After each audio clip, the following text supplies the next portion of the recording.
চাঁদপুর গ্রামে পিঙ্কি নামের একটা মেয়ে নিজের মায়ের সাথে থাকতো। ও গ্রামে একটা বিদ্যালয়ের সামনে কচুরি আর বার্গার বিক্রি করত। গরম গরম কচুরি আর বার্গার খেয়ে নাও, যে একবার খাবে সে খেতেই থাকবে। এসো এসো এসো, গরম গরম কচুরি বার্গার নিয়ে নাও। বিদ্যালয়ের ছুটি হওয়ার পর সমস্ত বাচ্চারা তার ঠেলার সামনে এসে গরম গরম কচুরি বার্গার খেত। পিঙ্কি, আমাকে এক প্লেট কচুরি বার্গার দিয়ে দাও। এইভাবেই সমস্ত বিদ্যার্থীরা খুব শখ করে কচুরি বার্গার খেত। এইটুকুই নয়, ওই গ্রামের লোকেরাও ওখানে খাবার খেতে আসতো। পিঙ্কি মা, নিয়ে যাবার জন্য কচুরি বার্গার প্যাক করে দাও তো। পিঙ্কি মা, আমাকে 2 প্লেট কচুরি বার্গার ভরে দিও তো। তোমার হাতে বানানো কচুরি বার্গার দেখে আমার জিভে জল চলে আসে আর কি বাবা। ধন্যবাদ কাকু। স্কুলের বাইরে রেখা আর ওর বোন শিখাও কচুরি বিক্রি করত, কিন্তু ওদের বিক্রি সেরকম হতো না। এইসব দেখার পর রেখা আর শিখা খুব ঈর্ষা করত। একটু ও ঠেলাতে তো দেখ কিরকম ভিড় লেগেছে, সমস্ত লোকেরা ওর ঠেলাতেই যায়। হ্যাঁ দিদি, সকাল থেকে আমাদের দোকানে কেউ কচুরি কিনতে আসেনি। এখন এই দোকান চালানোর জন্য কিছু একটা করতেই হবে। পিঙ্কি কচুরি বার্গার বিক্রি করে বাড়ি ফেরত আসতো আর নিজের অসুস্থ মায়ের দেখাশোনা করত। জানো মা, আজকে আমার হাতের কচুরি বার্গার খেয়ে সবাই খুব প্রশংসা করেছে আর আমার সমস্ত বার্গার বিক্রি হয়ে গেছে। এটা তো খুব ভালো কথা। ভগবান করুক এইভাবেই তোমার বিক্রি হতে থাকুক। কিছুদিন পরই ওর মায়ের শরীর খুব খারাপ হয়ে যায় আর পিঙ্কি ওনাকে সরকারি হাসপাতালে নিয়ে গিয়ে ভর্তি করিয়ে দেয়, যার কারণে ও কচুরি বার্গারের দোকান লাগাতে পারে না। অন্যদিকে রেখা এই ব্যাপারের লাভ উঠিয়ে লোকেদেরকে নিজের দোকানে ডাকে। এসো এসো, আমার কচুরি একবার খেলে বারবার খাবে। রেখা দিদি, কচুরি বার্গার দিয়ে দাও আমায় 1 প্লেট। এক্ষুনি দিচ্ছি, একটু দাঁড়া। ওর হাতের কচুরি বার্গার খেয়ে বাচ্চারা বলে, এটা কিরকম কচুরি বার্গার বানিয়েছো? এরকম বার্গার খেয়ে তো আমাদের পেটই খারাপ হয়ে যাবে। তুমি পিঙ্কি দিদির মতো কচুরি বার্গার বানাতে পারো না? রেখার হাতের কচুরি বার্গার খেয়ে কেউ পছন্দ করে না। অন্যদিকে পিঙ্কির মা সুস্থ হয়ে বাড়ি চলে আসে আর পিঙ্কি দ্বিতীয় দিনই কচুরি বার্গার বিক্রি করতে ওখানে চলে আসে। গরম গরম কচুরি বার্গার নিয়ে নাও। বাচ্চারা পিঙ্কিকে দেখে দৌড়ে চলে আসে। দিদি, তোমার হাতের কচুরি বার্গার না খেয়ে আমাদের ভালোই লাগছিল না মোটেই। চলো চলো, এখন তাড়াতাড়ি কচুরি বার্গার দিয়ে দাও। দেখতে দেখতেই ওখানে সমস্ত বাচ্চারা এবং গ্রামবাসীরা কচুরি বার্গার খেতে চলে আসে, যেটা দেখে রেখা বলে, একটু দেখ তো ওইদিকে, আমার হাতের কচুরি বার্গার কেউ খায়নি। আর পিঙ্কি আসা মাত্রই ওর ঠেলাতে এত ভিড়, ওকে তো মজা দেখাতেই হবে।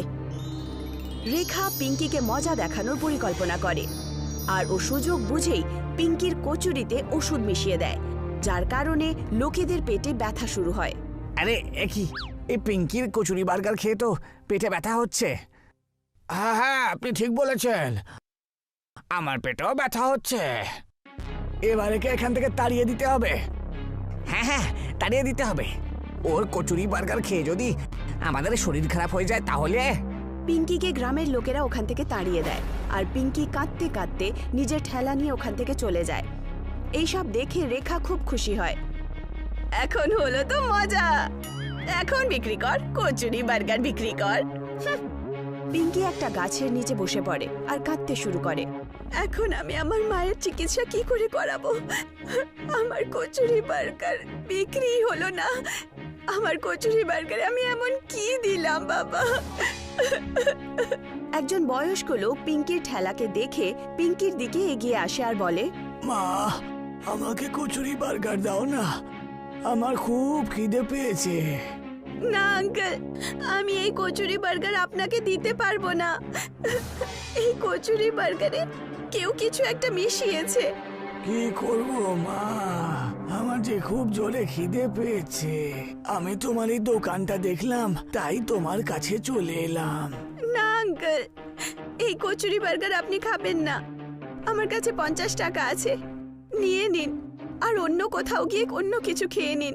পিঙ্কির এই কথাটা শোনার পর বয়স্ক লোকটার খুব ভালো লাগে আর ওই বয়স্ক লোকটা কচুরি বার্গারের দিকে দেখে নিজের হাত ওঠায়। ওনার হাত থেকে আলো বেরোয় আর উনি জাদু করার পর ওখান থেকে চলে যান। এই কথাটা পিঙ্কি বুঝতেই পারে না আর ও বাড়িতে গিয়ে নিজের মাকে বলে, মা, আজ আমি কচুরি বার্গার বিক্রি করতে পারিনি। আমার কচুরি বার্গারে কিছু একটা মিশিয়ে দিয়েছিল কেউ। যার কারণে লোকেদের পেট খারাপ হয়ে যাচ্ছিল। তাই আমাকে ওখান থেকে সরিয়ে দেওয়া হলো। কি কচুরি বার্গারে মিশিয়ে দিয়েছে? আমাকে একটু খাইয়ে দেখা, আমিও তো দেখি যে কচুরি বার্গারে কি মেশানো আছে। পিঙ্কি ওই কচুরি বার্গার নিজের মাকে এনে দেয়। যেইমাত্র উনি কচুরি বার্গার খান, ওনার স্বাস্থ্য ঠিক হতে শুরু করে। দেখ, আমার তো কিছুই হলো না, আমার পেটেও ব্যথা হলো না, আর আমার শরীরও ঠিক আছে। তাই মা, তুমি সত্যি বলছো? এই সব কিছু দেখে পিঙ্কি দ্বিতীয় দিনই কচুরি বার্গার বিক্রি করতে আবার পৌঁছে যায়। পিঙ্কি, কয়েকটা কচুরি বার্গার দিয়ে দাও তো। ঠিক আছে, এক্ষুনি দিচ্ছি। ওই লোকটা যেই মাত্র কচুরি বার্গার খান, ওনার পেটের ব্যথা ঠিক হয়ে যায়। আর ওই লোকটা পিঙ্কিকে বলে, আরে এ কি পিঙ্কি মা, তোমার কচুরি বার্গার খেয়ে তো আমার পেটের ব্যথা ঠিক হয়ে গেল। এই কথাটা গ্রামে ছড়িয়ে পড়ে যে পিঙ্কির কাছে জাদুই কচুরি আছে, যেটা খেয়ে সমস্ত অসুখ দূর হয়ে যায়। আর এটা শুনে সমস্ত লোকেরা পিঙ্কির কাছে এসে কচুরি চায়। পিঙ্কি পিঙ্কি, আমাকে কচুরি বার্গার খাওয়াও না। তোমার কচুরি বার্গার খেয়ে আমার কোমরের ব্যথাটা ঠিক হয়ে যাবে। এই সব কিছু দেখে রেখা ভাবে, আমিও একবার এই কচুরি বার্গার খেয়ে দেখি তো, আমারও অসুস্থতা ঠিক হয় কিনা। আমাকেও একটা কচুরি বার্গার খাওয়াও তো। যেই মাত্র ও কচুরি বার্গার খায়, ওর পেটে খুব জোরে ব্যথা হয়। ও বুঝতে পারে যে ও পাপ করেছে, আর সেই কারণেই ওর সাথে উল্টো হয়েছে।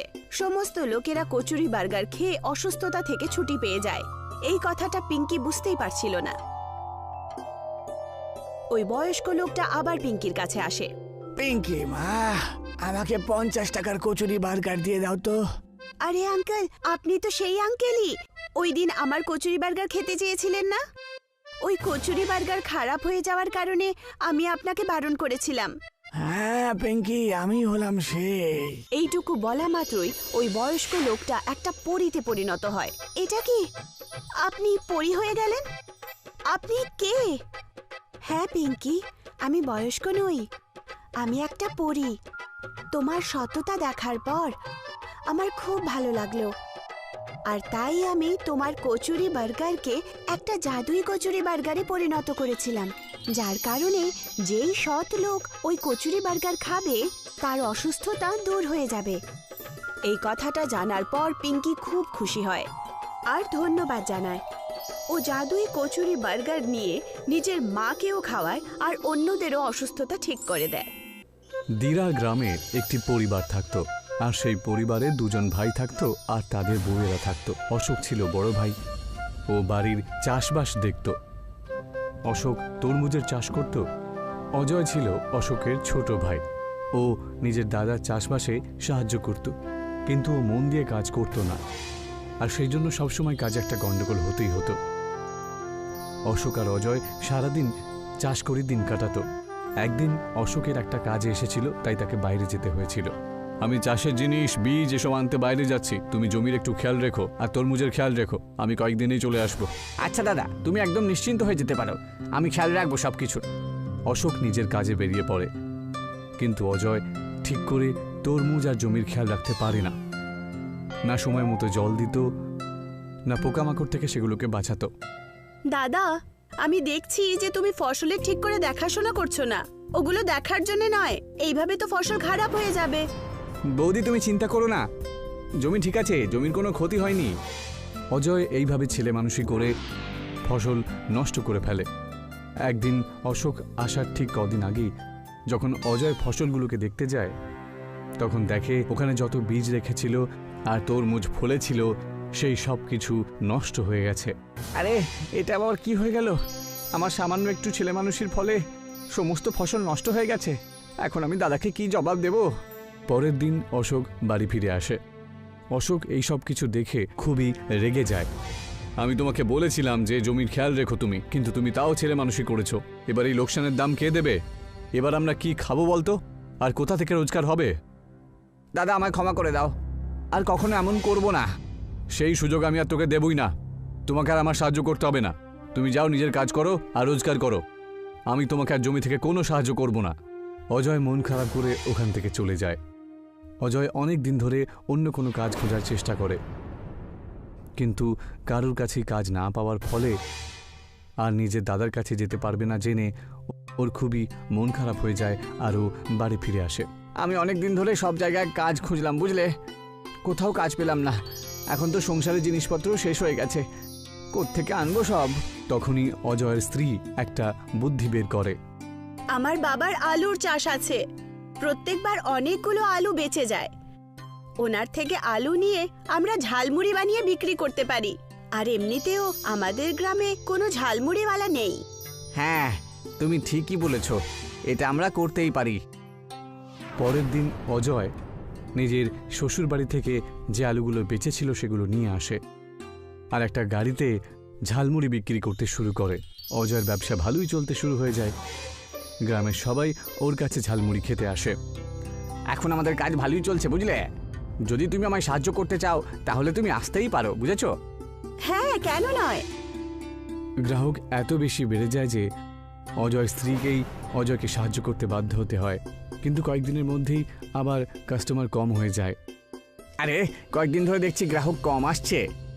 এইভাবে চললে তো দোকান বন্ধ করতে হবে আমাদের। আমি শুনেছি যে আমাদের গ্রামেই কেউ আমাদের দেখা দেখি ঝালমুড়ির দোকান খুলেছে। যদি তাই হয় তাহলে আমাদের নতুন কিছু একটা করতে হবে। আচ্ছা, আমাদের কি একটা ঝালমুড়ির সাথে আরেকটা ঝালমুড়ি ফেরত দেওয়া উচিত?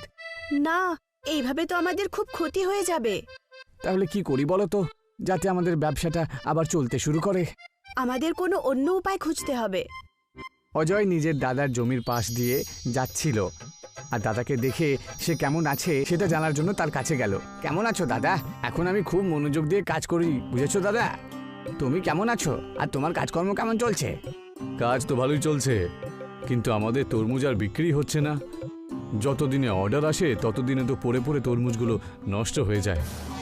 তোমারই ভালো, তোমার তো আর এসবের চিন্তা নেই। আরে দাদা, অনেক লোকসান হচ্ছে, আমি কিছু একটা করি, বুঝলে। অজয় বাড়িতে গিয়ে ক্ষেতের ব্যাপারে চিন্তা করতে থাকে।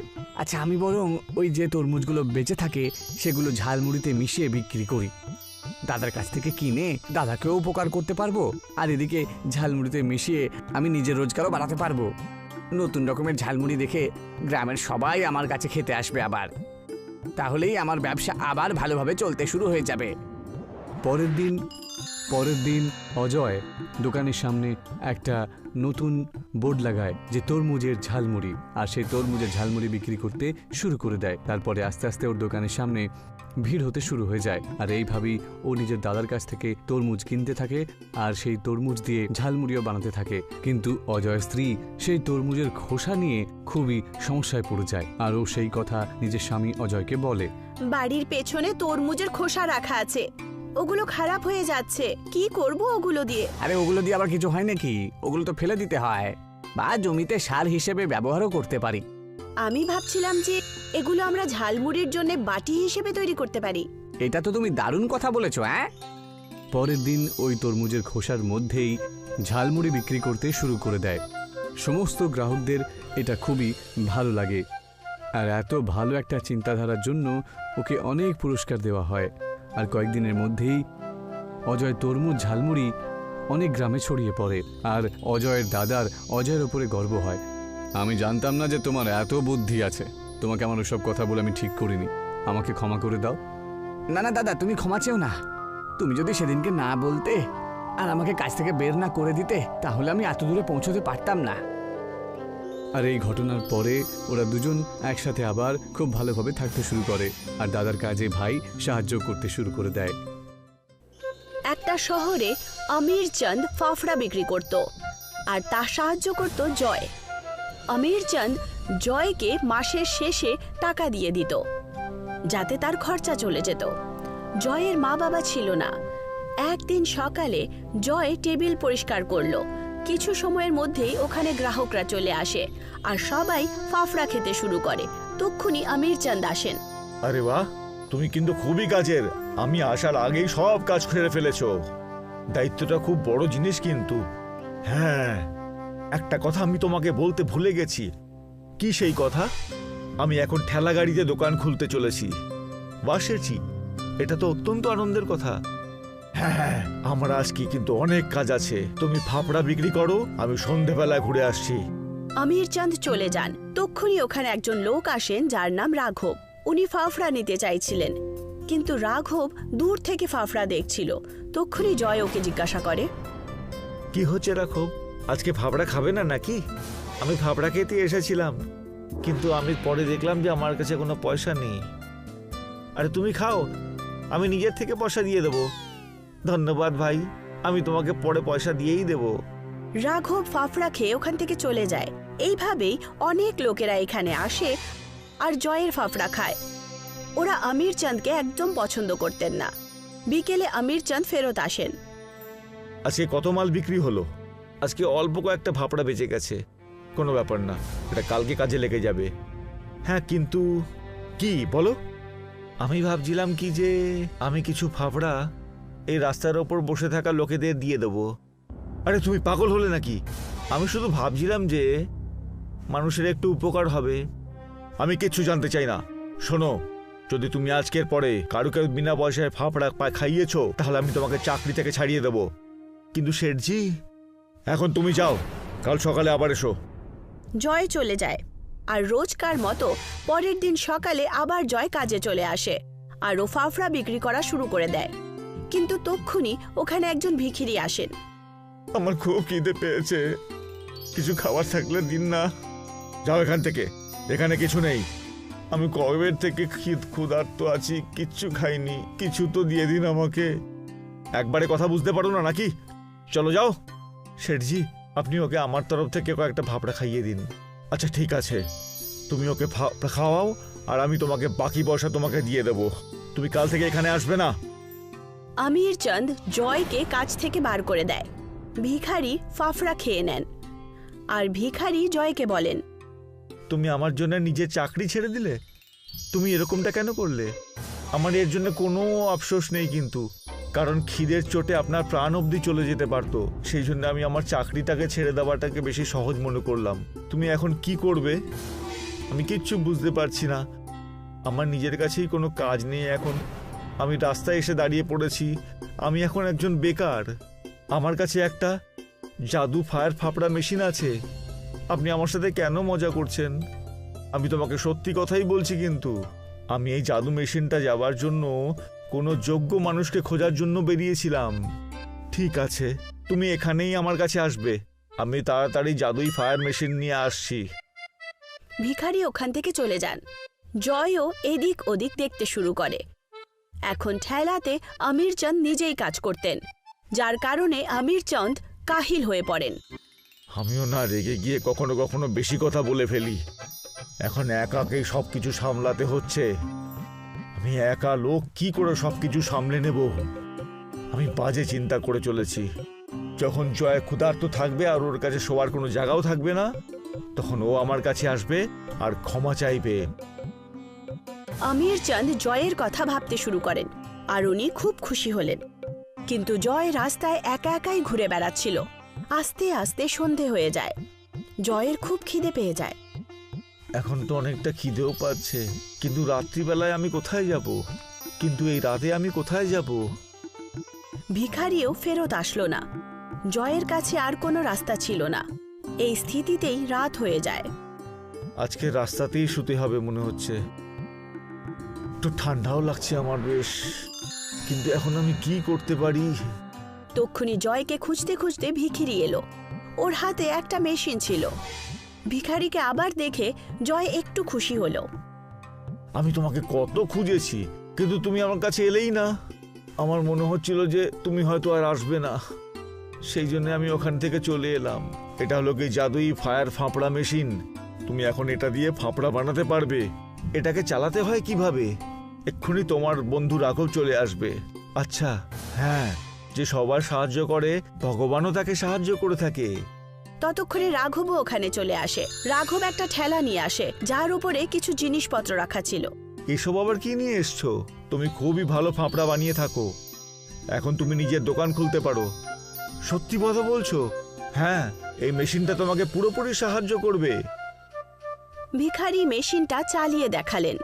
মেশিনে ও ফাফড়া বানানোর জিনিসপত্র দিলেন। মেশিনে আগুন জ্বলতে শুরু করলো। সঙ্গে সঙ্গেই অন্য দিক থেকে ফাফড়া তৈরি হয়ে বেরিয়ে আসে। জয় এটা দেখে খুব অবাক হয়। এটা আবার কি করে হওয়া সম্ভব? এটা একটা জাদু। আর এই আগুন থেকে তোমার কখনো ঠান্ডাও লাগবে না।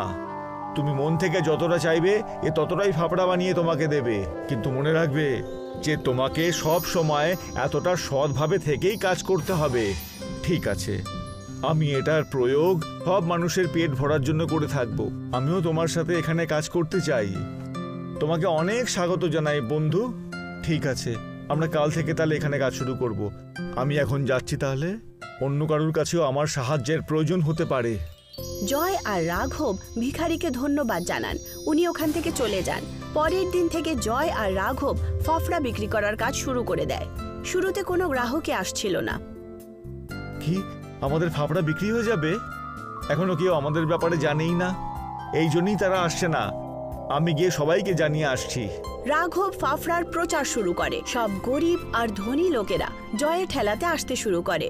আর দেখতে দেখতেই ও একটা বড় দোকান খোলে। আমির চাঁদের ঠেলা বন্ধ হয়ে যায় আর ও খুব গরিব হয়ে যান। একদিন আমির চাঁদেরও খুব খিদে পায় আর ওনার কাছে টাকা ছিল না। আর জয়ের দোকানে ফাফড়া খেতে আসেন। আমার কাছে টাকা পয়সাও নেই আর খিদেও পেয়েছে আমার। কোনো ব্যাপার নয় শেঠজি, আপনি পেট ভরে খান।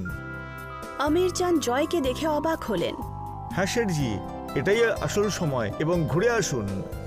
আমির চাঁদ ফাফড়া খেলেন আর নিজের ভুল স্বীকার করলেন। জয় আর রাঘব নিজেদের কাজ জারি রাখলেন আর কিছুদিনের মধ্যেই খুব ধনী হয়ে যায়।